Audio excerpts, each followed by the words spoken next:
Hello a very warm welcome. आज हम आस्वादन करेंगे उपेंद्रनाथ अश्क जी की कहानी चारा काटने की मशीन।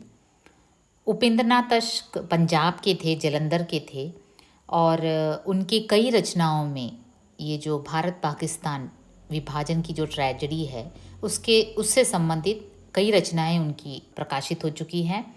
और he was the first Hindi dramatist to receive the Sangeet Natak academy award in 1965। उनकी ये जो कहानी है काफ़ी टचिंग है।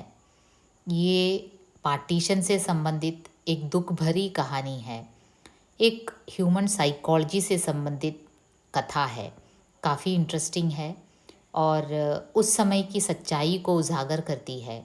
ये उस समय की ट्रैजिक कथा है जब आदमी आदमी नहीं रह गया। पार्टीशन के समय जब आदमी राक्षस बन गया, अपने ही भाइयों को धर्म के नाम पर, मजहब के नाम पर मारने लगा, लूटने लगा। तो ऐसे ही एक लूट की कहानी है चारा काटने की मशीन। आइए इसका आस्वादन करते हैं। रेल की लाइनों के पार इस्लामाबाद की नई आबादी के मुसलमान जब सामान का मोह छोड़ जान का मोह लेकर भागने लगे तो हमारे पड़ोसी लहना सिंह की पत्नी चेती। देखिए, हमारे एक पड़ोसी है तो इसका मेन कैरेक्टर है लहना सिंह, एक सरदार है। और उस समय क्या हुआ, हमारे मोहल्ले के पास ही इस्लामाबाद की एक नई आबादी थी, मुसलमान ज़्यादा रहते थे, उनका एक एरिया था। तो पार्टीशन हुआ तो वे अपना जान बचा कर, तो वो अपना जान लेकर यहाँ से भारत से रवाना हुए। कहाँ की ओर? पाकिस्तान की ओर, क्योंकि यहाँ से मुसलमान उस ओर जा रहे थे और वहाँ से पाकिस्तान से हिंदू सब कुछ छोड़ छाड़ कर यहाँ की ओर आ रहे थे।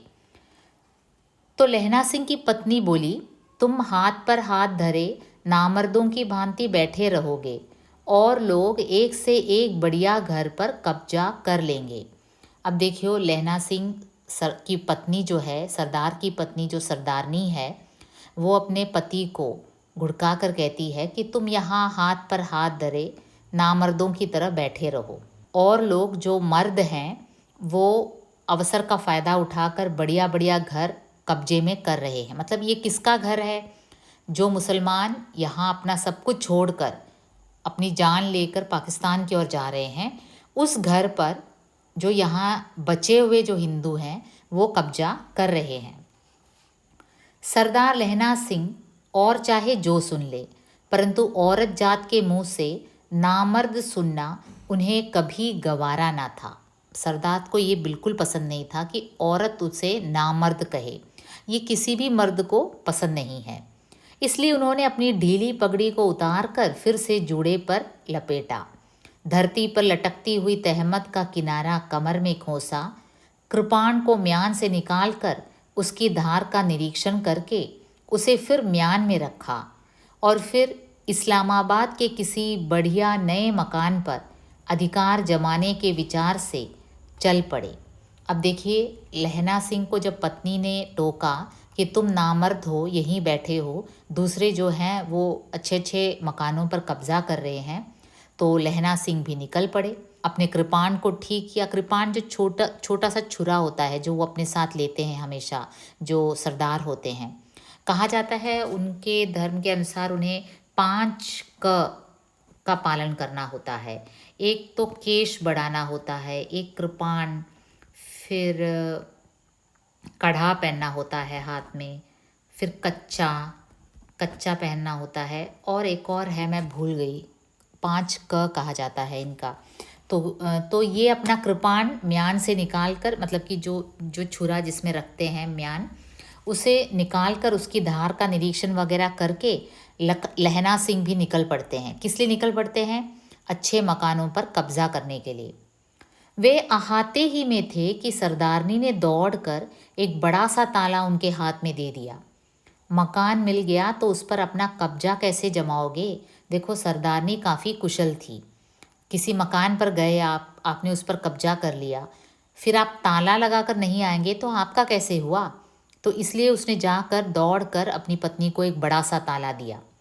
सरदार लहना सिंह ने एक हाथ में ताला लिया, दूसरा कृपाण पर रखा और लाइनें पार कर इस्लामाबाद की ओर बढ़े।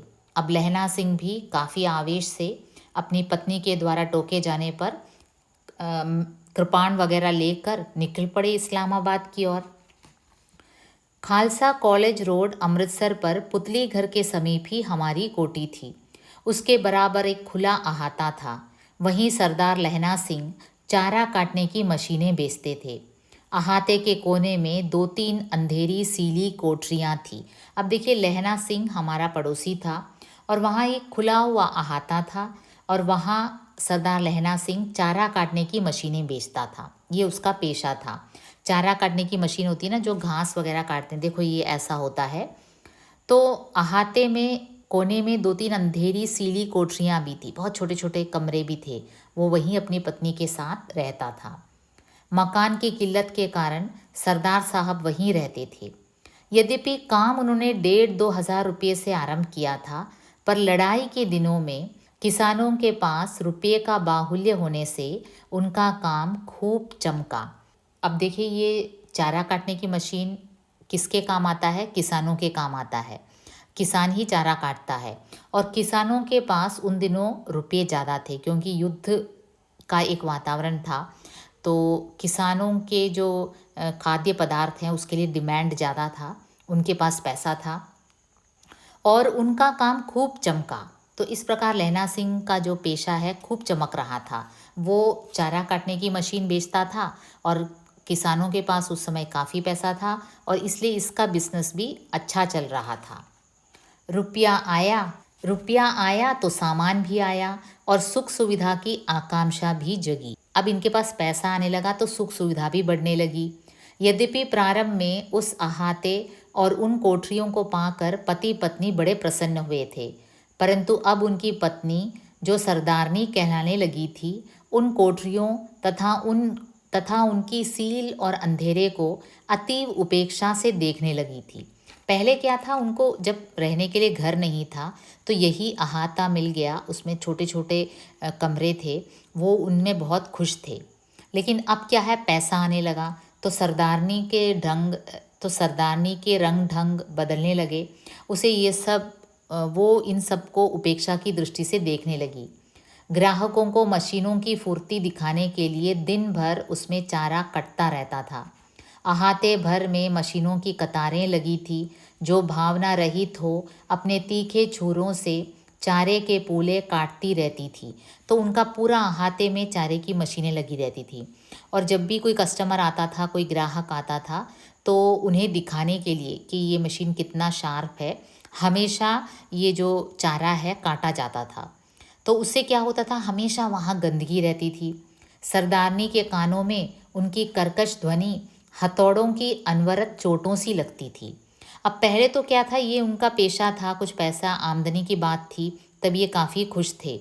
लेकिन आजकल पैसा ज़्यादा हो गया तो ये चारा काटने की मशीन की जो ध्वनि है, सरदारनी के कानों में कर्कश हथौड़े की ध्वनि की तरह लगने लगी। जहाँ तहाँ पड़े हुए चरी के पूले और चारे के ढेर अब उसकी आंखों को अखरने लगे। अब सरदारनी को जहाँ तहाँ ये जो घास फूस पड़े रहते हैं उसे देखकर काफ़ी गुस्सा आने लगा।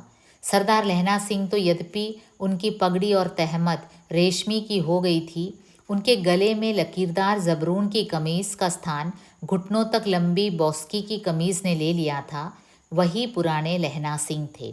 अब देखो, ये सरदार है, लहना सिंह है, उसकी वेशभूषा में थोड़ी बदलाव आ गया था क्योंकि पैसे आने लगे थे। उसका ड्रेस कॉटन ड्रेस से सिल्क ड्रेस पहने लगा था, लेकिन उसके स्वभाव में कोई ख़ास बदलाव नहीं आया था।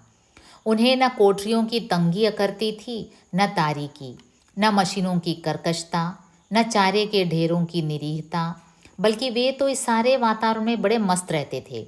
वे उन सरदारों में से एक हैं जिनके संबंध में एक सिख लेखक ने लिखा है कि जिधर से पलटकर देख लो सिख दिखाई देंगे। वो एकदम पक्का सिख दिखाई देते थे। कौन? लहना सिंह। लेकिन उनकी पत्नी, जो सरदारनी कहलाती थी आजकल, पैसों के आगमन के बाद उसके हाव भाव थोड़ा अलग हो गए थे। वो थोड़ा ज़्यादा ही घमंडी हो गई थी। कुछ पतले दुबले हों यह बात नहीं, अच्छे खासे हृष्ट पुष्ट आदमी थे और उनकी मर्दुमी के परिणाम स्वरूप 5 बच्चे जोंकों की तरह सरदारनी से चिपटे रहते थे। अब देखिए, वो कोई दुबले पतले सरदार नहीं थे, काफ़ी हष्ट-पुष्ट थे, अच्छे खासे थे ये जो लहना सिंह है। और मर्दानगी भी कुछ कम नहीं थी, क्योंकि उसी के परिणाम स्वरूप उसके 5 बच्चे थे जो जोंक की तरह, जैसे जोंक चिपक जाता है ना आपके शरीर से, उसी तरह, जो लीच कहते हैं इंग्लिश में, जोंक की तरह 5 बच्चे सरदारनी से चिपटे हुए थे। ये सरदार लखना सिंह की मर्दानगी का ही रिजल्ट था। परंतु यह सरदारनी का ढंग था। उसे यदि सरदार लहना सिंह से कोई काम कराना होता जिसमें कुछ बुद्धि की आवश्यकता हो, तो वह उन्हें बुद्धू कहकर उकसाती।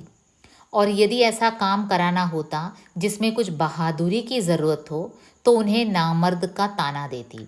लेकिन ये सरदार लहना सिंह की पत्नी का एक ट्रिक था। जब कभी उसे अपने पति से कोई काम करवाना होता जिसमें बुद्धि की आवश्यकता हो, तो वह अपने पति को बुद्धू कहकर बुलाती, उकसाती। तब ऐसे में क्या होता, लहना सिंह को ये प्रूव करना होता कि वो बुद्धू नहीं है, और वो एक्शन पर आ जाता। और जिसमें कुछ बहादुरी की ज़रूरत हो, तो उन्हें नामर्द का ताना देती। अब किसी चीज़ में बहादुरी दिखाना हो, तो ये आकर अपने पति को नामर्द बुलाती। अब लहना सिंह को वो बिल्कुल अच्छा नहीं लगता था। वो मर्द है ये प्रूव करने के लिए उतावला हो जाता। उसका ढंग था तो खासा अशिष्ट, पर रुपया आने और अच्छे कपड़े पहनने ही से तो अशिष्ट आदमी शिष्ट नहीं हो जाता। अब लेखक कहते हैं ये जो सरदारनी का जो ढंग है वो एकदम अशिष्ट था। अब कहा भी क्या जाए, रुपया के आगमन के बाद ज़रूरी नहीं है कि आदमी शिष्ट बन जाए। फिर सरदारनी को नए धन का भान चाहे हो, शिष्टता का भान कभी न था।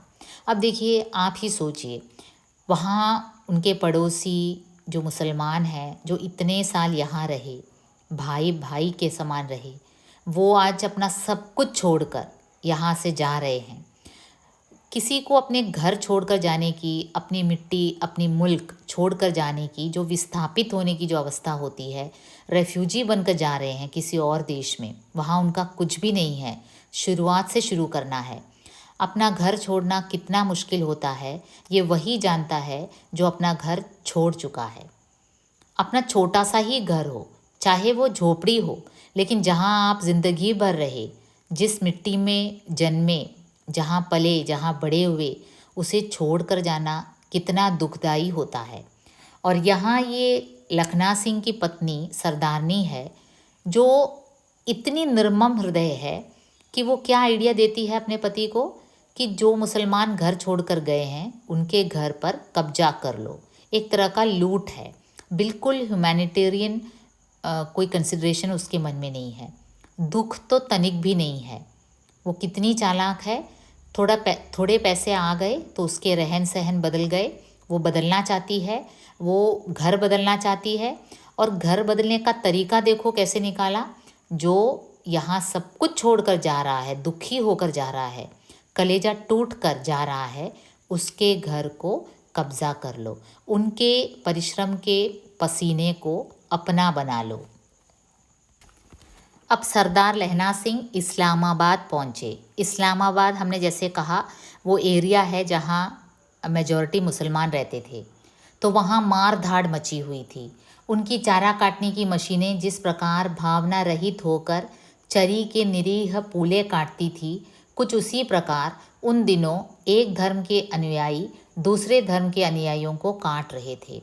तो ये जब दंगा होता है, कम्युनल राइट होता है, हिंदू मुस्लिम दंगा, आपने कभी फिल्म में देखा होगा, कितना ट्रैजिक होता है, मारते हैं, काटते हैं, मतलब कि पागल हो जाता है आदमी, फैनेटिक हो जाता है, रिलीजियस फैनेटिज्म कहते हैं। तो उसमें क्या है, इस्लामाबाद में जब लहना सिंह पहुंचा तो वहाँ क्या था, वहाँ की गलियों में मार काट हो रही थी, मारपीट हो रही थी। और भावना रहित होकर उसने कैसे एग्जाम्पल दिया, चारा काटने की मशीन में जैसे ये जो भूसा रखते हैं और काटते हैं ना, उसी तरह निर्मम होकर आदमी आदमी को काट रहा था। सरदार लहना सिंह ने अपनी चमचमाती हुई कृपाण निकाली कि यदि किसी मुसलमान से मुठभेड़ हो जाए तो तत्काल उसे अपनी मर्दुमी का प्रमाण दे दें। परंतु इस ओर जीवित मुसलमान का निशान तक न था। अब ये मारकाट सब देखकर सरदार भी एकदम तैयार हो गया, अपना कृपाण निकाल कर रेडी हो गया कि अगर कोई मुसलमान उस पर आक्रमण करता है तो वो भी अपनी मर्दानगी का प्रमाण दे देगा। परंतु क्या था, वहाँ कोई जीवित मुसलमान का नामो निशान न था। हाँ, गलियों में रक्तपात के चिन्ह अवश्य थे और दूर लूट मार की आवाज़ें भी आ रही थी। सभी जगह रक्तपात, ब्लडशेड था, ब्लड के स्टेन्स थे सभी जगह, लेकिन कोई मुसलमान नज़र नहीं आया। तभी जब वे सतर्कता से बढ़े जा रहे थे, उनको अपना मित्र गुरदयाल सिंह मकान का ताला तोड़ते दिखाई दिए। अब उन्होंने देखा कि उनका जो एक फ्रेंड है गुरदयाल सिंह, वो किसी और के मकान का ताला तोड़ रहा है। सरदार लहना सिंह ने रुक कर प्रश्नसूचक दृष्टि से उनकी ओर देखा।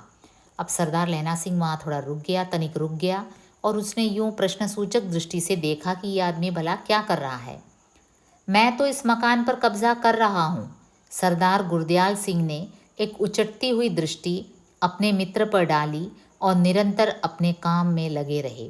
अब गुरदयाल सिंह भी समझ गया कि ये क्यों खड़ा है, ये जानने के लिए कि मैं क्या कर रहा हूँ।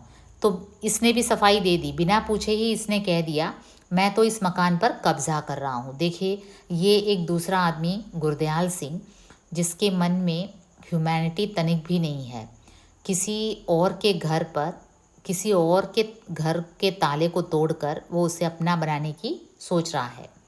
सरदार गुरदयाल सिंह ने एक उचटती हुई दृष्टि अपने मित्र पर डाली और निरंतर अपने काम में लगे रहे। तब सरदार लहना सिंह ने ढीली होती हुई पगड़ी का सिरा निकालकर पेच कसा और अपने मित्र के नए मकान की ओर देखा। उसे देखकर उन्हें अपने लिए मकान देखने की याद आई और वे तत्काल बढ़े। अब निकला क्यों था लखना सिंह? क्योंकि उसकी पत्नी ने कहा था कि जो मर्द है वो दूसरों के अच्छे अच्छे मकानों पर कब्जा कर रहा है, तुम नामर्द हो, तुम यहाँ बैठे हो। तो मकान देखने निकला था, लेकिन इस्लामाबाद के जो गलियों में रक्तपात देखा तो तनिक भूल गया वो किस लिए आया था। लेकिन अब उसके मित्र गुरदयाल सिंह को जब उसने देखा कि वो ताला तोड़ रहा है, तब लहना सिंह को भी याद आया कि आखिर मैं आया क्यों हूँ। दो एक मकान छोड़कर उन्हें सरदार गुरदयाल सिंह की अपेक्षा कहीं बड़ा और सुंदर मकान दिखाई दिया, जिस पर ताला लगा था। आव देखा न ताव, उन्होंने गली में से एक बड़ी सी ईंट उठाई और दो चार चोटों ही में ताला तोड़ डाला। अब देखिए, ये जो उसका फ्रेंड था गुरदयाल सिंह, उसने एक मकान पर कब्जा कर लिया था, उसका ताला तोड़ रहा था। अब इसने देखा, लखना सिंह ने देखा कि इसको जो मकान मिला है, लखना सिंह के मन में ये हुआ कि इससे बढ़िया मकान मुझे मिलना चाहिए। तब दो कदम और आगे बढ़ा तो एक इससे अच्छा मकान मिला। देखो आदमी का जो साइकोलॉजी है, मेरे फ्रेंड को जो मकान मिला लूट के रूप में, उससे ज़्यादा अच्छा मकान मुझे मिलना चाहिए। तो उसे मिल गया एक मकान और उसने झट ईंट उठाई और दो चार चोटों में ताला तोड़ डाला। वह मकान यद्यपि बहुत बड़ा न था, परंतु उनकी उन कोठरियों की तुलना में तो स्वर्ग से कम न था। कदाचित किसी शौकीन क्लर्क का मकान था, क्योंकि एक छोटा सा रेडियो भी वहाँ था और ग्रामोफोन भी। देखिए, वो मकान कोई बहुत बड़ा मकान नहीं था, लेकिन उनकी जो कोठरियाँ हैं उसकी तुलना में ये जो मकान था स्वर्ग से कम न था। कदाचित किसी शौकीन क्लर्क का मकान था, क्योंकि वहाँ ग्रामोफोन, रेडियो वगैरह रखा था। गहने कपड़े न थे और ट्रंक खुले पड़े थे, क्योंकि वो सब तो वो ले गए होंगे। मकान वाला शायद मार धाड़ से पहले शरणार्थी कैंप या पाकिस्तान भाग गया था। जो सामान वह आसानी से साथ ले जा सकता था वो ले गया, वो नेचुरल है। जो भागे थे वो घर से, जो ज्वेलरी हैं, जो कीमती चीज़ हैं, बेचारे जो कुछ हो सके वो लेकर या तो शरणार्थी कैंप गए होंगे या पाकिस्तान गए होंगे। फिर भी ज़रूरत का काफ़ी सामान घर में पड़ा था। यह सब देखकर सरदार लहना सिंह ने उल्टी कलाई मुंह पर रखी और ज़ोर से बकरा बुलाया। अब देखिए, वो काफ़ी हैप्पी हुआ कि घर ही नहीं मिला, घर के साथ कई सामान भी मिले। रेडियो मिला, ग्रामोफोन मिला और भी कई चीज़ें पड़ी थी। देखो आदमी कैसे सब लेकर भाग सकता है, तो जान बचाएगा कि सामान लेगा। तो जो कुछ हो सका वो ले गए, बाकी सामान भी पड़े थे। तो इसलिए लहना सिंह इतना खुश हुआ कि उल्टी कलाई मुंह पर रखी और ज़ोर से बकरा बुलाया। यानी कि हम जैसे काफ़ी खुश होते हैं तो हम अजीब सा साउंड निकालते हैं ना, जैसे बच्चे कोई खुश होते हैं तो सीटी मारते हैं या फिर कोई बड़ा साउंड निकालते हैं, वैसे ही ये भी उल्टी कलाई मुंह पर रखता है और ज़ोर से बकरा बुलाया। फिर तहमत की कोर को दोनों ओर से कमर में खोसा और सामान का निरीक्षण करने लगे। अब देखिए कितनी ट्रैजिक अवस्था है, एक आदमी ऐसे कैसे इतना नीचे गिर सकता है। किसी और के मकान में, ताला लगा हुए मकान में ताला तोड़कर घुसना और उन चीज़ों को जो उस घर वालों ने काफ़ी शिद्दत से सहेजे हुए जो चीज़ हैं वो बेचारे वो जान लेकर भागे हैं, और उन चीज़ों को बड़ी आक्रामक दृष्टि से लहना सिंह देखता है, क्योंकि अब उसे लगा कि ये सब मेरा है, घर भी मेरा है। जितनी काम की चीज़ें थी वे सब चुनकर उन्होंने एक और रखी, अनावश्यक उठाकर बाहर फेंकी। वही बड़ा ताला जो वे घर से लाए थे मकान में लगाया। अब उसमें भी उन्होंने काट छाँट किया, जो अनावश्यक चीज़ें थी वो सब बाहर फेंका और फिर वो बड़ा ताला लगाया। गुरदयाल सिंह को बुलाकर समझाया कि उनके मकान का ख्याल रखें। देखिए अपने मित्र को कहता है गुरदयाल सिंह, वो 2 मकान दूसरी तरफ था उसका, उसने उस मकान को लूटा था गुरदयाल सिंह ने, उसे समझाता है ये, देखो मेरे मकान का ख्याल रखना। देखो आदमी का साइकोलॉजी कैसा है, किसी और के मकान पर कब्जा करता है और फिर अब उसे ये डर लगा रहता है कि कहीं ये मकान और कोई न लूट ले। तो अपने मित्र से कहता है देखो मेरे मकान का ख्याल रखें, और स्वयं अपना सामान लाने चले कि मकान पूर्ण रूप से उनका हो जाए। अब इनके मन में घर तो मिल गया, अब नेक्स्ट आइडिया क्या था कि अपने घर का जो भी सामान है वो जल्दी से लाकर इस घर में रख दें ताकि और कोई इस घर पर कब्जा करने ना आ जाए। जब वे अपने घर पहुंचे तो उन्हें ख्याल आया कि सामान ले जाएंगे कैसे, इस भगदड़ में तांगा इक्का कहाँ। तब अहाते से साइकिल लेकर वे अपने पुराने मित्र रामधन ग्वाले के यहाँ पहुँचे, जिसकी बैलगाड़ी पर वे अपनी चारा काटने की मशीनें लादा करते थे। मिन्नत समाजत कर दोहरी मजदूरी का लालच देने के बाद वे उसे ले आए। अब देखिए दंगा जब चलता है तो काफ़ी रिस्क रहता है, गाड़ी वगैरह कोई रोड में नहीं, क्योंकि आदमी पागल होकर मारपीट करता है तो कब किसको मार दे पता नहीं चलता है। तो इसलिए ये क्या है, कोई तांगा इक्का कोई नहीं दे रहा था, तो बैलगाड़ी ही सही, ये बैलगाड़ी अपने मित्र के यहाँ से ले आया। जब सारा सामान गाड़ी में लद गया और वे चलने को तैयार हुए तो सरदारनी ने साथ चलने का अनुरोध किया। अब देखो पूरा सामान बैलगाड़ी में रख दिया, अब सरदारनी ने कहा कि मुझे भी आना है साथ में। तब उन्होंने उस नेक बखत को समझाया कि वहाँ के दूसरे सरदार अपनी सिम्हनियों को बुला लेंगे तो वे भी ले जाएंगे। अब देखिए दंगा चल रहा है इस्लामाबाद में, अभी स्थिति शांत नहीं हुई है, लड़कियों स्त्रियों को ले जाना आफत हो सकता है। तो इसलिए उन्होंने अपनी पत्नी को समझाया, देखो वहाँ जो दूसरे सरदार हैं जब वो अपनी पत्नियों को ले आएंगे मैं तुम्हें भी ले जाऊँगा। क्यों? क्योंकि औरतें तो औरतें ही होती हैं, दंगे फिसाद में औरतों ही को अधिक सहना पड़ता है, इसलिए तुम भी औरत हो और जब दूसरी औरतें आ जाएंगी मैं तुम्हें भी ले जाऊंगा। शरणार्थी धड़ाधड़ आ रहे हैं, कौन जाने यहाँ घर खुला देख कर जम जाए। अब देखिए उनको और एक और डर है, शरणार्थी धड़ाधड़ आ रहे हैं। ये कौन से शरणार्थी हैं? ये इनके अपने धर्म के शरणार्थी, जो हिंदू भाई हैं वो पाकिस्तान छोड़कर, अपना सब कुछ छोड़कर, रेफ्यूजी बनकर, शरणार्थी बनकर भारत की ओर आ रहे हैं। और ऐसे में अगर हमारा ये अहाता खुला हुआ दिखेंगे तो कहीं वो यहाँ आकर बस जाएंगे, इसलिए तुम अभी मत आओ, मैं जाकर बाद में तुमको बुलाऊंगा। सरदारनी मान गई, परंतु जब सरदार लहना सिंह चलने लगे तो उसने सुझाया कि वे सामान के साथ चारा काटने की एक मशीन ले जाकर अवश्य अपने नए घर में स्थापित कर दें, ताकि उनकी मिल्कियत में किसी प्रकार का संदेह न रहे और सभी को पता चल जाए कि यह मकान चारा काटने की मशीनों वाले सरदार लहना सिंह का है। अब देखो सरदारनी का ब्रेन कितना वर्क कर रहा है। जैसे बच्चे होते हैं ना, मैं ये पढ़कर मुझे ये याद आया कि हॉस्टल वगैरह में जैसे हमको अपना बेड चाहिए होता है, कोई खास कॉर्नर चाहिए होता है, या फिर कोई टेबल चेयर हमको स्टडी एरिया में चाहिए होता है, तो बच्चे जाकर पहले से बुक रख लेते हैं।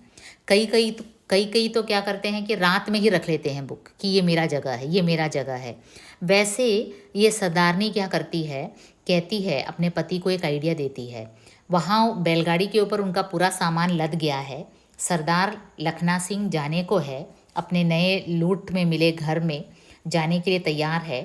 तब सरदारनी एक आइडिया देती है कि एक चारा काटने की मशीन भी ले जाओ और वहाँ पर स्थापित कर दो, क्योंकि हमारे यहाँ तो सभी जानते हैं कि तुम चारा काटने की मशीन का बिजनेस करते हो, और वहाँ उस घर में भी ये मशीन दिखेगा तो लोग समझ जाएंगे कि ये लखना सिंह का घर है। भाई देखो, चारा काटने की मशीन जो रखी है, तो ये लखना सिंह की पत्नी की, सरदारनी की एक बहुत बड़ी आइडिया थी। सरदारनी का यह प्रस्ताव सरदार जी को भी बहुत अच्छा लगा। यद्यपि बैलगाड़ी में और स्थान न था, परंतु सामान पर सबसे ऊपर चारा काटने की एक मशीन किसी न किसी प्रकार रखी गई। गिर न जाए इसलिए रस्सों से उसे कसकर बांधा गया और सरदार लहना सिंह अपने नए घर पहुँचे। अब देखिए, सरदारनी का ये आइडिया सरदार जी को बहुत पसंद आया। उन्होंने जैसे तैसे एक चारा काटने की मशीन को बैलगाड़ी के ऊपर लाद दिया और वहाँ ले गए। गली ही में देखा कि सरदार गुरदयाल सिंह की सिम्हनी और बच्चे तो नए मकान में पहुँच भी गए हैं। अब ये सब लाद कर जब वो इस्लामाबाद की ओर गए, वहाँ क्या देख रहे हैं कि जो गुरदयाल सिंह है उसकी पत्नी भी वहाँ ऑलरेडी पहुँच गई है, उसके बच्चे भी पहुँच गए हैं। तब उन्हें लगा कि उनसे भारी गलती हो गई है, उन्हें भी अपनी सिम्हनी को तत्काल ले आना चाहिए। अब वो देखकर जब उनके मित्र अपने फैमिली को ले आया है, तब लखना सिंह को भी लगा, अरे मुझे भी अपने फैमिली को ले आना चाहिए था। यदि पतला दुबला गुरदयाल अपनी सिम्हनी को ला सकता है तो वे क्यों नहीं ला सकते। अब देखिए जस्टिफाई कैसे कर रहा है। वो जो मेरा मित्र है गुरदयाल एकदम पतला दुबला है, अगर कोई आक्रमण करने आए तो उसे रोक भी नहीं सकता, उसकी शक्ति भी नहीं है उसमें, एकदम पतला दुबला है। वो अपनी पत्नी को ले आया, मतलब कि वो अपनी पत्नी की सेफ्टी कर सकता है, तो मैं क्यों नहीं कर सकता। यह सोचना था कि सारे सामान को उसी प्रकार ड्योढ़ी में रख वही बड़ा सा ताला लगा। उन्होंने गुरदयाल सिंह से कहा कि भाई ज़रा ख्याल रखना, मैं भी अपनी सिम्हनी को ले आऊँ, संगत हो जाएगी। अब देखिए, उसने गुरदयाल सिंह को आवाज़ दी और कहा कि देखो, मैं अपना सामान सब यहाँ रख रहा हूँ, मैं जल्दी से जाकर अपनी फैमिली को भी ले आऊँगा, क्योंकि संगत हो जाएगी। इनको भी आपकी पत्नी है, मेरी पत्नी है, तो उनको भी अच्छा लगेगा, संगत हो जाएगा। और उसी बैलगाड़ी पर सरदार लहना सिंह उल्टे पांव लौटे। घर पहुंचकर उन्होंने अपनी सरदारनी को बच्चों के साथ तत्काल तैयार होने के लिए कहा। 5 बच्चे थे, सरदारनी थी, सभी को जल्दी तैयार होने को कहा। परंतु 1-1.5 घंटे के बाद जब अपने बीवी बच्चों सहित सरदार लहना सिंह इस्लामाबाद पहुँचे तो उनके नए मकान का ताला टूटा पड़ा था। अब 5 बच्चों को तैयार करने में और सरदारनी को तैयार होने में और वापस आने में 1-1.5 घंटा लग गया। और जब वापस आए इस्लामाबाद में अपने नए मकान में, तो क्या देखते हैं, मकान का ताला टूटा पड़ा था। ड्योढ़ी से उनका सारा सामान गायब था।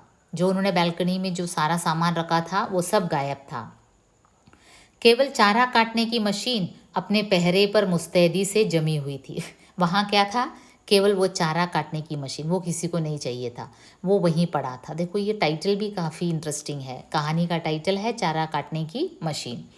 और जब लहना सिंह काफ़ी खुश होकर आया अपने नए मकान में, अपने फैमिली को लेकर बसने आया, तो वहाँ क्या देखता है, जो बड़ा ताला उसने लगाया था वो टूटा हुआ है। जो ड्योढ़ी में उसके घर के जो सामान थे वो सब गायब हैं, और ऊपर से जो चारा काटने की मशीन है और वो वहाँ मुस्तैदी रूप से पहरा देते हुए खड़ा है। घबरा कर उन्होंने गुरदयाल सिंह को आवाज़ दी। देखिए, वो अपने मित्र गुरदयाल सिंह से कह कर गया था कि मेरे सामान पर भी थोड़ा नज़र रखना, लेकिन गुरदयाल सिंह क्या है, मकान में कोई और सरदार विराजमान था। गुरदयाल सिंह जो मकान ले रखा था, गुरदयाल सिंह ने जिस मकान पर कब्जा किया था, वहाँ कोई और सरदार विराजमान थे, उनसे पता चला कि गुरदयाल सिंह दूसरी गली के एक और अच्छे मकान में चले गए हैं। अब देखिए आदमी को लालच कैसे पागल बना देता है। गुरदयाल सिंह ने पहले एक मकान पर कब्जा किया, बाद में उसे और इससे बढ़िया मकान मिला तो वो ये छोड़कर उस पर कब्जा करने चला गया। तब सरदार लहना सिंह कृपाण निकाल कर अपने मकान की ओर बढ़े कि देखें चोर और क्या क्या ले गए हैं। मकान के बाहर उसका सामान था, उसके घर का, वो तो पूरा गायब है, केवल चारा काटने की मशीन है। मकान के अंदर जो घर वाले थे उनका सामान था, वो कौन कौन से सामान ले गए चोर, ये देखने वो अंदर घुसा।